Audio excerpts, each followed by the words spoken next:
আসসালামু আলাইকুম বন্ধুরা, সোহানাস কিচেনে জানাই আপনাদের অনেক অনেক স্বাগত। আজকে আমি সকাল সকাল চলে এসেছি আমার ছাদ বাগানে। থাম্বনেল দেখেই আপনারা বুঝতে পারছেন আজকে আমি কিসের ভিডিও নিয়ে এসেছি। আমি চলে এসেছি আমার ছাদ বাগানে কলমি শাক তোলার জন্য।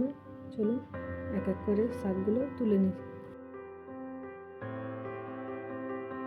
এই রেসিপিটি হয়তো সবারই জানা আছে, কিন্তু তবুও আমি একবার বানিয়ে দেখাবো।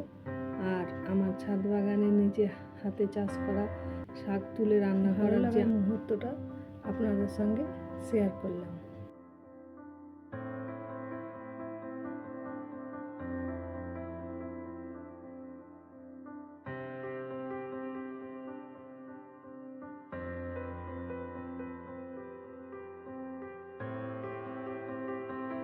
এক এক করে আমার প্রায় সব শাকই তোলা হয়ে গিয়েছে।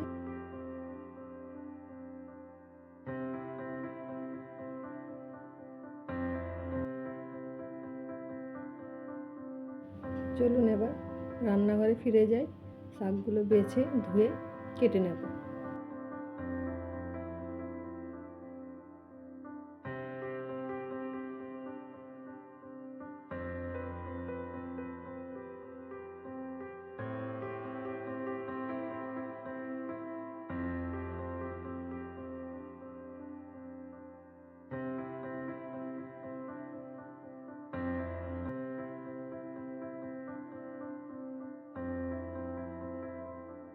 শাকগুলো আমার কেটে নেওয়া হয়ে গিয়েছে।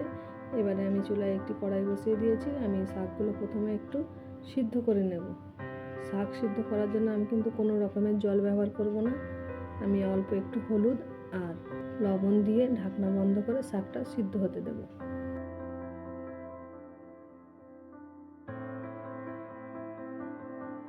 দুই তিন মিনিট পর আবার ঢাকনা খুলে একবার নেড়ে দেবো।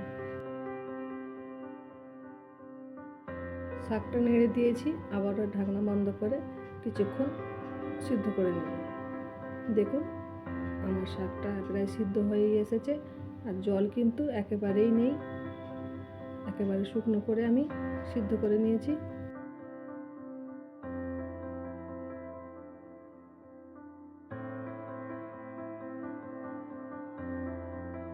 শাকটা সিদ্ধ করা হয়ে গিয়েছে। এবারে শাকটা আমি ভেজে নেব।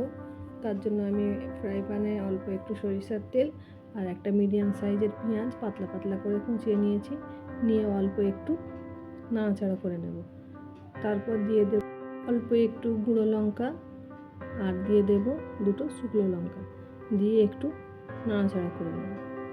তারপর দিয়ে দেব আগে থেকে সিদ্ধ করে রাখা শাক, দিয়ে আমি শাকটা নাড়াচাড়া করে শুকনো শুকনো করে আবারও ভেজে নেব।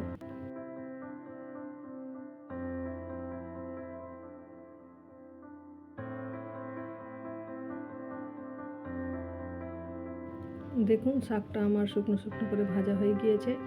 একদমই সহজ রেসিপি, তবুও আমি আপনাদের সঙ্গে শেয়ার করলাম। তাহলে বন্ধুরা, আমার রেসিপিটি যদি ভালো লেগে থাকে আমার চ্যানেলটিকে সাবস্ক্রাইব করে দেবেন আর লাইক কমেন্ট শেয়ার করে দেবেন। আল্লাহ হাফেজ।